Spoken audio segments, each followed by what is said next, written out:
Hi, my name's David Ropi. I'm coming up on the end of my master's program here, and I just wanted to make a quick reflection video.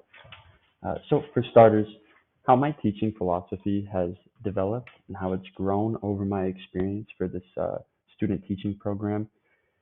It's hard to even put in words. Coming from a sales background, I thought the most important thing about teaching would be developing relationships with the students, and it is a really important part. But there's a lot more said than done. I thought just kind of with my personality and how personable I can be, that I would just naturally gain the respect of my students. And in return, there would be this awesome classroom culture and things would just roll smoothly. I quickly learned that is not how things work in the classroom all the time. I have found just, with my personality and my age, that I have been able to connect with students a lot easier than I had anticipated. But as far as classroom culture goes, there is a lot more to that. So, how my philosophy has grown is realizing that there's a lot more than just being a personable person that goes for teaching.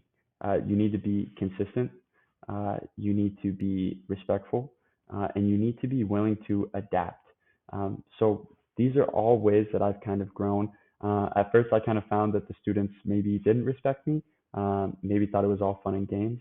And now, I come to school with this authority-like figure. I always like to have fun, but there's a time and place.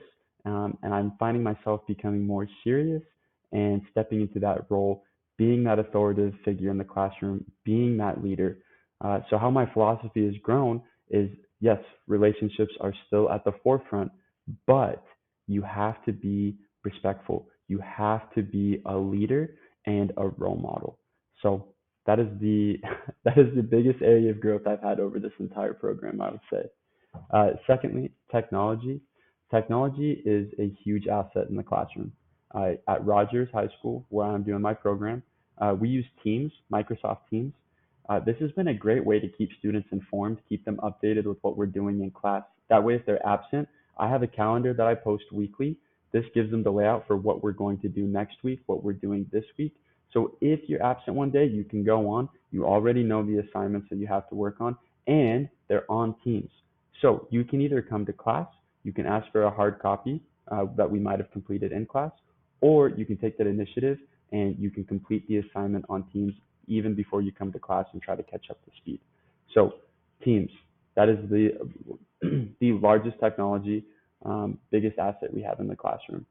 We also use No Red Ink, which is like a grammar English tool where we can plug in our own custom questions and students can go on there and it's kind of like a workbook. They just work through the sheet, they answer the questions, and then it immediately gives us a notification on our side. And then we can even sync it with PowerSchool so that it manually just or automatically just updates the grade.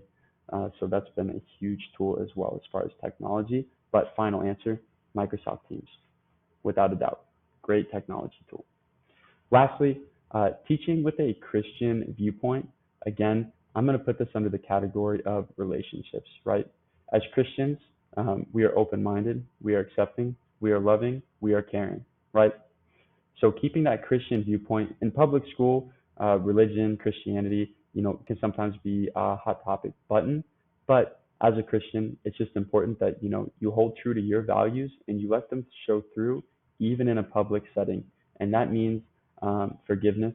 That means caring and advocating for the students and being the best Christian you can be without actually having that religious influence on students, which can sometimes be tricky. You hear a lot of "Oh my God," or "Oh, hell no," and it's like, with my values, it's hard, but it's not necessarily my place in that public school setting to put an end to that language. So again, it's just turning that cheek, it's moving forward, and it's really just advocating for the students. Um, I know it's only 2 to 3 minutes. It's a short video, but honestly, this has been a eye-opening and awesome opportunity to get in the school and really start developing some of those classroom procedures. I really look forward to the end of this program, and I look forward to my first year of teaching.